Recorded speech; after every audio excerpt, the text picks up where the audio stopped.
ڈرنے کی ضرورت نہیں ہے بھائی، اب افتاد آن پڑی ہے تو اس سے نمٹنا کیسے ہے۔ پھر اس کے بعد جب یہ آپ کو میں پرفیکٹ انفارمیشن کی بنیاد پہ کہہ رہا ہوں کہ تقریباً جب 4-5 بج گئے، 4-5 کے بعد، کیونکہ لندن سے انتظار کیا جا رہا تھا، 5 گھنٹے کا فرق ہے، اس لیے یہ گورنر پنجاب کو بھی شہباز شریف صاحب سے ان کی ملاقات ہوئی گورنر پنجاب کی، اور بہت سے راز و نیاز کی باتیں ہوئیں، بہت ساری چیزیں ڈسکس ہوئیں، لیکن انتظار کیا جا رہا تھا کہ نواز شریف صاحب لندن سے کیا اطلاع دیتے ہیں، کیونکہ 5 گھنٹے کا گیپ تھا۔ اس لیے پاکستان میں 10 بجے ٹائم پورا ہونا تھا اور لندن میں اس وقت ٹائم تھا دن کے 5 بجے۔ ادھر سے گرین سگنل آ گیا اور اس کے بعد گورنر پنجاب اس راستے سے ہٹ گئے، لیکن اسمبلی آٹومیٹکلی ٹوٹ گئی۔ اب پارلیمانی بورڈز تشکیل دے دیے گئے ہیں اور عمران خان صاحب پہلے ہی الیکشن کے لیے تیار بیٹھے ہیں، اور انہوں نے پہلے ہی کہہ دیا ہے، اس لیے جناب یہ پہلا مرحلہ ہوا مکمل، اور اب عمران خان صاحب نے باتیں کی ہیں بہت بڑی بڑی۔ انہوں نے دیا انٹرویو مہر بخاری کو، اور جو بات میں آپ کو کہتا رہتا تھا، اور پاکستان تحریک انصاف کے لوگ جو ہیں، جو جذباتی قسم کے لوگ ہیں، وہ ذرا تھوڑے سے ناراض بھی ہوتے ہیں اور تنقید بھی شروع کر دیتے ہیں، سوچتے نہیں ہیں، ڈیپتھ میں جا کے ذرا سوچا کریں چیزوں کو۔ ایسا نہیں ہوتا کہ آپ نے موٹر وے پہ سفر بھی کرنا ہے اور کبھی کبھی اوور سپیڈنگ بھی کرنی ہے اور کبھی کبھی غلط اوورٹیک بھی کرنا ہے، اور اس کے بعد آپ کہیں کہ موٹر وے پولیس کو ہم نے آنکھیں بھی دکھانی ہیں اور موٹر وے پولیس کو چیلنج بھی کرنا ہے اور ہم نے اپنا چلان بھی نہیں ہونے دینا، تو یہ ممکن نہیں ہوتا، یہ پاسبل نہیں ہے کہ آپ یہ کام کریں اور بالکل ہر وقت ایک ہی سوچ میں رہیں اور ایک ہی سوچ میں چلتے جائیں اور آگے بڑھتے جائیں، پاسبل نہیں ہے۔ اگر آپ نے ریاستی امور چلانے ہیں، ریاست پاکستان، ریاستی معاملات چلانے ہیں، حکومت چلانی ہے، تو اس میں پھر آپ کو یہ ساری چیزیں دیکھنی پڑتی ہیں، سب کو ساتھ لے کر چلنا پڑتا ہے، اور یہی پہلا تجربہ عمران خان صاحب کے پہلے ٹینیور کا انہوں نے حاصل کیا ہے۔ سب سے زیادہ چیزیں ایک مہر بخاری صاحب نے پوچھا کہ ایک تو باجوہ صاحب کی ایکسٹینشن، انہوں نے کہا کہ باجوہ صاحب کی ایکسٹینشن دینے کا میرا بالکل کوئی ارادہ نہیں تھا، اور اتنی جلدی دینے کا تو کوئی ارادہ نہیں تھا، کبھی سوچا نہیں تھا، لیکن میرے اپنے 4 لوگ اور 2 سینئر ملٹری آفیشلز آئے، 6 کے 6 لوگوں نے میرے سامنے دلائل دیے اور کہا کہ باجوہ صاحب کہتے ہیں کہ اس وقت اگر ابھی دینی ہے تو زیادہ فائدہ ہے، قریب جا کے دیں گے تو میں پولیٹیسائز ہو جاؤں گا، کیونکہ تیز آدمی تھے۔ اور عمران خان صاحب اور پہلے وہ جو 4 رہنما تھے، نیک نیتی یا بدنیتی تو نہیں کہوں گا، نیک نیتی ہے، کیونکہ پہلا ٹینور جو ہے باجوہ صاحب کا بہت اچھا تھا، تو عزائم ان کے کیا تھے وہ تو کسی کو نہیں پتا تھا، اس لیے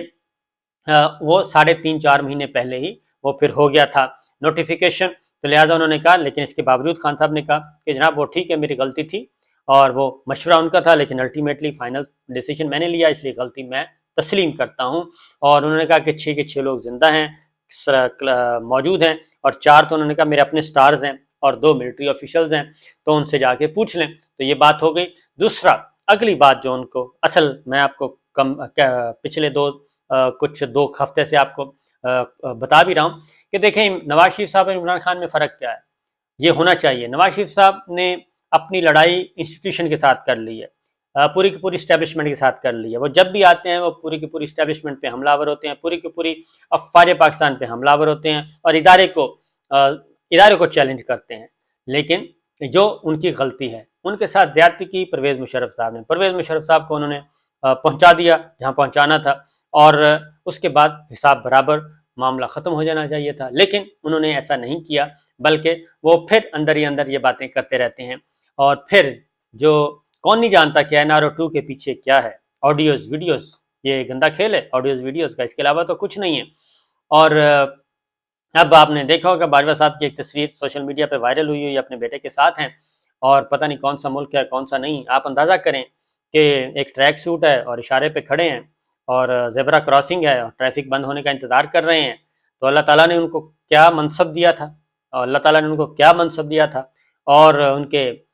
جب وہ نکلتے تھے تو اس سے پہلے روٹ لگ جاتا تھا، اور ریاستوں کے سربراہان ان کا استقبال کرتی تھیں، ان کا انتظار کیا جاتا تھا، لیکن اب آپ کو وہ نیا منظر آپ دیکھ لیں، اسے آپ کو اندازہ ہو جائے گا۔ عمران خان صاحب نے ایک اور بات بھی کی ہے، ان سے پوچھا گیا کہ جناب دوبارہ اقتدار ملا تو کیا ہوگا،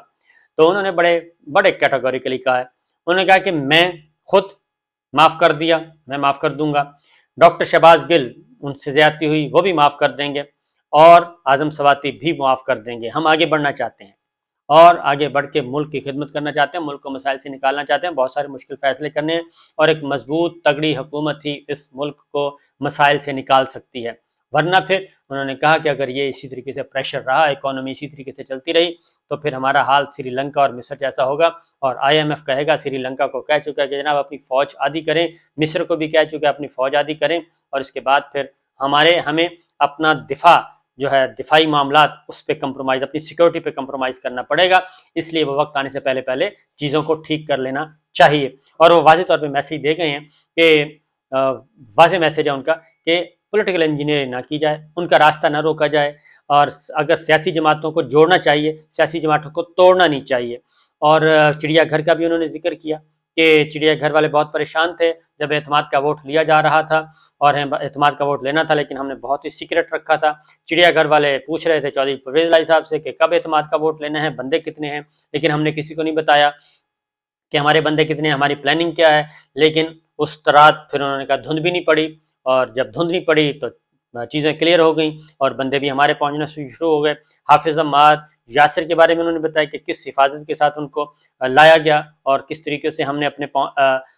وہ پنجاب اسمبلی پہنچے۔ یہ ساری چیزیں، یعنی کہ بیک ڈور چینل پہ بہت کچھ ہو رہا تھا، پس پردہ بہت کچھ ہو رہا تھا، جوڑ توڑ ہو رہا تھا، لیکن عمران خان صاحب کی یہ بات بہت ہی اچھی نکلی۔ لیکن ایک بات انہوں نے بڑی کلیئر کی ہے کہ ہمیں پتہ ہے کہ ڈاکٹر شہباز گل کے ساتھ کس نے کیا کیا، اعظم سواتی کے ساتھ کس نے کیا ہے، اور میرے اپنے ساتھ کس نے کیا ہے، یہ سارا ہمیں پتہ ہے، لیکن اس کے باوجود ہم آگے بڑھیں گے۔ اور جہاں تک ہے شہید ارشد شریف کا معاملہ، تو انہوں نے کہا کہ وہ، ان کی فیملی، ان کی والدہ، وہ فیصلہ کریں گے کہ انہوں نے کیا کرنا ہے۔ تو یہ اصل چیز یہ ہے کہ پیچھے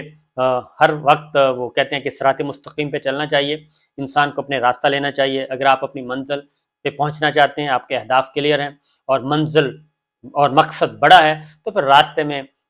وٹے بھی یہ چھوٹے موٹے جانور آتے رہتے ہیں۔ اب ان چھوٹے موٹے جانوروں سے آپ الجھنے کے بجائے آپ ان کو اگنور کریں اور آگے چلیں۔ اور ٹریفک اگر بلاک ملے تو آپ، یہ نہیں ہوتا کہ آپ وہاں پہ سینگ پھنساتے ہیں، آپ کوئی سائڈ پہ جہاں سے راستہ مل رہا ہو آپ نکل جاتے ہیں اور اپنی منزل تک پہنچتے ہیں۔ تو میرا خیال ہے کہ چیزیں ابھی اگلی ویڈیو میں مزید بتاؤں گا، بڑی چیزیں کلیئر ہیں۔ اور عمران خان صاحب نے الیکشن کی تیاری کر دی ہے، اور خیبر پختونخوا اسمبلی کے بارے میں انہوں نے کہا ہے کہ 1 ہفتے کے بعد توڑیں گے۔ 1 ہفتے کے بعد کیوں توڑیں گے، اس میں بھی ایک اہم راز ہے، وہ آپ کو انشاءاللہ اگلی ویڈیو میں آپ کو بتا دوں گا۔ اجازت دیجیے، اللہ حافظ۔